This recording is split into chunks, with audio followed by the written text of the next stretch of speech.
அன்பான Mars media நேயர்களே, உங்க அனைவருக்கும் என் அன்பான வணக்கம். வர்ற ஏப்ரல் மாசம் 2ஆம் தேதி நம்ம செவ்வாய் பகவான் ஒரு முக்கியமான மாற்றத்தை அடைய போறாரு. இதுவரைக்கும் கும்பராசியில சஞ்சாரம் செஞ்சிட்டு இருந்த செவ்வாய் இப்போ அங்கிருந்து கிளம்பி குருவோட வீடான மீன ராசிக்குள்ள நுழையிறாரு. இந்த கிரக மாற்றமானது எல்லா ராசிக்காரர்களுக்கும் ஏதோ ஒரு வகையில மாற்றத்தை கொண்டு வரும். பொதுவா செவ்வாய்னாலே வீரம், விவேகம், வேகம்னு சொல்லுவோம். அவர் இடமாற்றமாகும்போது நிச்சயமா பல திருப்பங்கள் ஏற்படும். இந்த பெயர்ச்சியால மீனராசிக்குள்ள போற செவ்வாய் அங்க ஏற்கனவே இருக்கிற கிரகங்களோட சேர்ந்து சில விசேஷமான பலன்களை தரப்போறாரு. செவ்வாய் பகவான் மீனத்துக்கு வர்றதுனால சில பேருக்கு தைரியம் கூடும், சிலருக்கு அலைச்சல்கள் அதிகமா இருக்கும். முக்கியமா நிலம் சம்பந்தப்பட்ட விஷயங்கள், சொத்து தகராறுகள்ல ஒரு தெளிவு பிறக்கிறதுக்கு இந்த காலம் உதவியா இருக்கும்னு சொல்லலாம். ஆனா அதே சமயம் கோபத்தை மட்டும் கொஞ்சம் கட்டுப்படுத்திக்கிறது ரொம்பவே நல்லது. ஏன்னா அவசரப்பட்டு எடுக்கிற முடிவுகள் சில நேரங்கள்ல நமக்கு பின்னடைவை ஏற்படுத்த வாய்ப்பிருக்கு. மீன ராசிங்கிறது ஒரு நீர் ராசி. அங்க நெருப்பு கிரகமான செவ்வாய் வர்றதுனால ஒரு விதமான கலவையான பலன்கள் தான் கிடைக்கும். இதனால மனசுல ஒரு விதமான பதற்றம் இருந்தாலும் குருவோட பார்வை அங்க இருக்கிறதுனால பெரிய பாதிப்புகள் எதுவும் வராதுன்னு நம்பலாம். தொழில் ரீதியா பாத்தீங்கன்னா ஒரு சிலருக்கு நல்ல லாபம் கிடைக்கிறதுக்கும் கைவிட்டு போன வாய்ப்புகள் மறுபடி வர்றதுக்கும் இது ஏதுவான காலம். உடல் ஆரோக்கியத்துல மட்டும் கொஞ்சம் அக்கறை காட்டுங்க. குறிப்பா உஷ்ணம் சம்பந்தமான உபாதைகள் வராம பாத்துக்கிறது ரொம்ப முக்கியம்.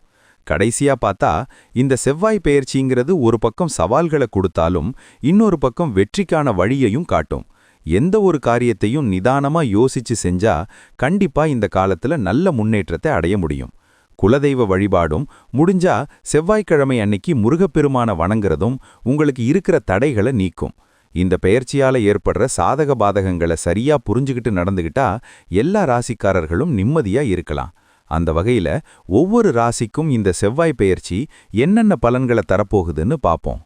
அன்பான மிதுன ராசி நேயர்களே, உங்க ராசிக்கு இதுவரைக்கும் பாக்கியஸ்தானத்துல இருந்து சில நன்மைகளை செஞ்ச செவ்வாய் பகவான் இப்போ 2 ஏப்ரல் 2026 முதல் 10ஆம் வீடான கர்மஸ்தானத்துக்கு வர்றாரு. ஜோதிடத்துல 10ல் ஒரு பாவி இருந்தால் பதவியும் பட்டமும் தேடி வரும்னு ஒரு பழமொழி உண்டு. அந்த வகையில செவ்வாய் 10ஆம் இடத்துக்கு வர்றது உங்க வேலை, தொழில் மற்றும் கௌரவத்துக்கு ஒரு பெரிய அங்கீகாரத்தை கொடுக்க போகுது. மீன ராசிக்குள்ள நுழையிற செவ்வாய் உங்களுடைய உழைப்புக்கேத்த பலனை இரட்டிப்பா கொடுக்க போறாரு. இது ஒரு பொற்காலம்னே சொல்லலாம். தொழில் மற்றும் வேலை விஷயத்துல நீங்க எதிர்பார்த்த ஒரு பெரிய மாற்றம் இப்போ நடக்கும். ரொம்ப நாளா தள்ளி போயிட்டு இருந்த பதவி உயர்வு அல்லது சம்பள உயர்வு இப்போ தானாவே தேடி வரும். மேலதிகாரிகள் மத்தியில உங்களுக்கு நல்ல பேர் கிடைக்கும். நீங்க சொல்ற கருத்துக்கு ஆபீஸ்ல ஒரு தனி மதிப்பு இருக்கும். புதுசா வேலை தேடிக்கிட்டு இருக்கிற மிதுன ராசி நேயர்களுக்கு அவங்க தகுதிக்கேத்த மாதிரி ஒரு கௌரவமான வேலை கிடைக்கும். சொந்த தொழில் பண்றவங்க தொழிலை விரிவாக்கம் செய்ய இது சரியான நேரம். ஏன்னா செவ்வாயோட பார்வை உங்க லாபத்தை அதிகரிக்க வைக்கும். பொருளாதார ரீதியா பார்த்தா பணவரவு திருப்திகரமா இருக்கும். வராத கடன் தொகைகள் இப்போ வசூலாகும். இதனால உங்க மனசுல இருந்த ஒரு பெரிய பாரம் குறையும். நிலம், வீடு அல்லது வாகனம் வாங்குறதுக்கான யோகம் கைகூடி வருது. செவ்வாய் 10ஆம் இடத்துல இருக்கிறதால ரியல் எஸ்டேட், கட்டுமானம் மற்றும் செப்பு பொருட்கள் சம்பந்தமான தொழில் பண்றவங்களுக்கு லாபம் கொட்டும். அதே சமயம் வருமானம் வர்ற அதே வேகத்துல சில அவசியமான செலவுகளும் வந்து நிற்கும். அதனால பட்ஜெட் போட்டு செலவு பண்றது உங்க சேமிப்புக்கு ரொம்பவே நல்லது. குடும்ப வாழ்க்கையில ஒரு நிம்மதியான சூழல் நிலவும். கணவன் மனைவிக்குள்ள இருந்த ஈகோ பிரச்சனைகள் மறைஞ்சு ஒருத்தர் புரிஞ்சு நடந்துப்பீங்க. பிள்ளைகளோட வளர்ச்சியில நீங்க பெருமைப்படுற மாதிரி சில விஷயங்கள் நடக்கும். உங்களுடைய தைரியம் மற்றும் தன்னம்பிக்கை அதிகமா இருக்கிறதால குடும்பத்துல இருக்கிற பெரிய பிரச்சனைகளை கூட சுலபமா பேசி தீர்த்திருவீங்க. பூர்வீக சொத்துக்கள் விஷயமா ஏதாவது இழுபறி இருந்தா அது இப்போ ஒரு முடிவுக்கு வரும். உங்களுடைய வார்த்தைகளுக்கு உறவினர்கள் மத்தியில ஒரு மரியாதை கிடைக்கும். எல்லாரும் உங்க ஆலோசனைய கேட்பாங்க. ஆரோக்கியத்துல சின்ன சின்ன அக்கறை எடுத்துக்கிறது ரொம்ப அவசியம். செவ்வாய் 10ஆம் இடத்துல இருக்கிறதால வேலை பளு காரணமா உடல் சோர்வு ஏற்படலாம். சரியான நேரத்துக்கு சாப்பிடுற பழக்கத்தை வச்சுக்கோங்க. குறிப்பா காரமான உணவுகளை தவிர்ப்பது நல்லது. வண்டி வாகனங்கள்ல போகும்போது கொஞ்சம் நிதானத்தை கடைபிடிங்க. அவசரம் வேண்டாம். மன அழுத்தத்தை குறைக்க தியானம் அல்லது யோகா பண்றது உங்களுக்கு ரொம்பவே உதவியா இருக்கும்.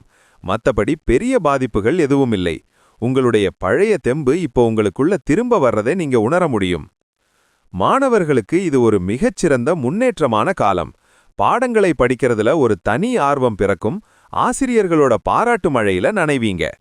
போட்டித் தேர்வுகள் எழுதுறவங்களுக்கு வெற்றி வாய்ப்பு ரொம்பவே பிரகாசமா இருக்கு. ஆராய்ச்சி கல்வி படிக்கிறவங்களுக்கு புதுமையான விஷயங்களை கண்டுபிடிக்கிற ஆர்வம் அதிகரிக்கும். விளையாட்டுத் துறையில இருக்கிற மிதுன ராசி மாணவர்கள் மாநில அல்லது தேசிய அளவுல பதக்கங்களை வெல்ல வாய்ப்பு இருக்கு. உங்களுடைய திறமைக்கேத்த அங்கீகாரம் கிடைக்கிறதால மனசு ரொம்ப உற்சாகமா இருக்கும். நட்சத்திர பலன்களை பார்த்தா மிருகசீரிஷ நட்சத்திரத்துல பிறந்தவங்களுக்கு இந்த பெயர்ச்சி அற்புதமான யோகங்களை தரும். நீங்க எடுக்கிற புது முயற்சிகள் எல்லாமே வெற்றியில முடியும். திருவாதிர நட்சத்திரத்துல பிறந்தவங்களுக்கு சில அலைச்சல்கள் இருந்தாலும் முடிவுல லாபம் கண்டிப்பா கிடைக்கும். பேச்சுல மட்டும் கொஞ்சம் நிதானத்தை கடைப்பிடிங்க. புனர்பூசம் நட்சத்திரத்துல பிறந்தவங்களுக்கு அதிர்ஷ்ட காற்று வீச போகுது. அரசாங்க வழியிலிருந்து நல்ல செய்திகள் வந்து சேரும். 3 நட்சத்திரக்காரர்களுக்கும் இது ஒரு வளர்ச்சி பாதையாவே அமையும். பரிகாரம்னு பார்த்தா செவ்வாய்க்கிழமை தோறும் முருகப்பெருமான வழிபடுறது ரொம்ப நல்லது. பழனி முருகனையோ அல்லது பக்கத்துல இருக்கிற சுப்பிரமணிய சுவாமி கோவிலுக்கோ போயிட்டு வாங்க. செவ்வாய் பகவானுக்கு உளுந்து அல்லது சிவப்பு நிற பருப்பு வகைகளை தானமா கொடுங்க. வீட்ல கந்த சஷ்டி கவசம் கேட்கறது அல்லது படிக்கிறது உங்களுக்கு ஒரு பெரிய பாதுகாப்பு கவசமா இருக்கும். முடிஞ்சா செவ்வாய்க்கிழமை ராகுகால நேரத்துல துர்க்கை அம்மனுக்கு எலுமிச்சை பழ தீபம் ஏத்திட்டு வாங்க. இது உங்களுடைய தொழில் தடைகளை நீக்கி வெற்றியை தரும். உங்களுடைய தைரியமே உங்களுக்கு பெரிய பலமா இருக்கும். இந்த பயிற்சி காலத்துல புதுசா யாருக்கும் கடன் கொடுக்காதீங்க. அதே மாதிரி மத்தவங்க விஷயத்துல தலையிடுறத தவிர்த்துருங்க. நீங்க எவ்வளவுக்கு எவ்வளவு அமைதியா இருக்கீங்களோ அவ்வளவுக்கு அவ்வளவு நன்மைகள் உங்களை தேடி வரும். உங்களுடைய தனிப்பட்ட திறமைகளை வளர்த்துக்க இது ஒரு நல்ல வாய்ப்பு. அதை சரியா பயன்படுத்திக்கோங்க. சமூகத்துல உங்களுக்கான செல்வாக்கு உயரும்போது தலைக்கணம் வராம பாத்துக்கோங்க. இது உங்களுடைய எதிர்கால வெற்றிக்கு ஒரு பெரிய அஸ்திவாரமா அமையும். மீன ராசிக்குள்ள நுழையிற செவ்வாய் உங்களுக்கு சில ஆன்மீக பயணங்களை மேற்கொள்ள வைப்பாரு.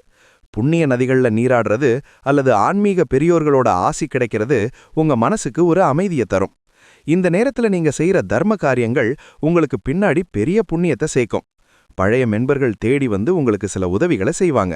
உறவினர்கள் கிட்ட இருந்த கசப்புகள் நீங்கி ஒரு நல்ல சுமூகமான உறவு ஏற்படும். வாழ்க்கையில ஒரு தெளிவான பாதையை நோக்கி நீங்க பயணிக்க ஆரம்பிப்பீங்க.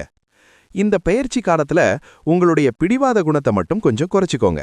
மத்தவங்க சொல்றதுல இருக்கிற நியாயத்தையும் கொஞ்சம் யோசிச்சு பார்த்தா பல பிரச்சனைகளை ஈஸியா தவிர்த்திடலாம்.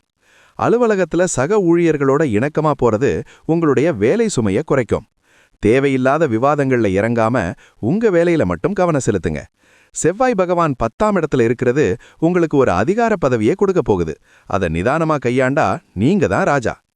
மொத்தத்துல மிதுன ராசி நேயர்களுக்கு இந்த செவ்வாய் பெயர்ச்சி ஒரு மாபெரும் முன்னேற்றத்தை தரப்போகுது. வேலை, வருமானம், குடும்பம்னு எல்லாத்துலயும் ஒரு படி மேல போவீங்க. தடைகளை உடைச்சி எரிஞ்சி நீங்க ஜெயிக்க போற காலம் இது. உங்களுடைய விடாமுயற்சியும் முருகப்பெருமானோட அருளும் உங்களுக்கு துணையா இருக்கும். வரப்போற ஏப்ரல் மாசம் உங்க வாழ்க்கையில ஒரு மறக்க முடியாத மாசமா அமைய போகுது. வாழ்த்துக்கள் நேயர்களே.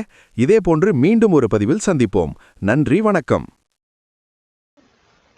இந்த சேனல் உங்களுக்கு பிடிச்சிருந்தா மறக்காம சப்ஸ்கிரைப் பண்ணுங்க, ஷேர் பண்ணுங்க, லைக் பண்ணுங்க, கமெண்ட் பண்ணுங்க.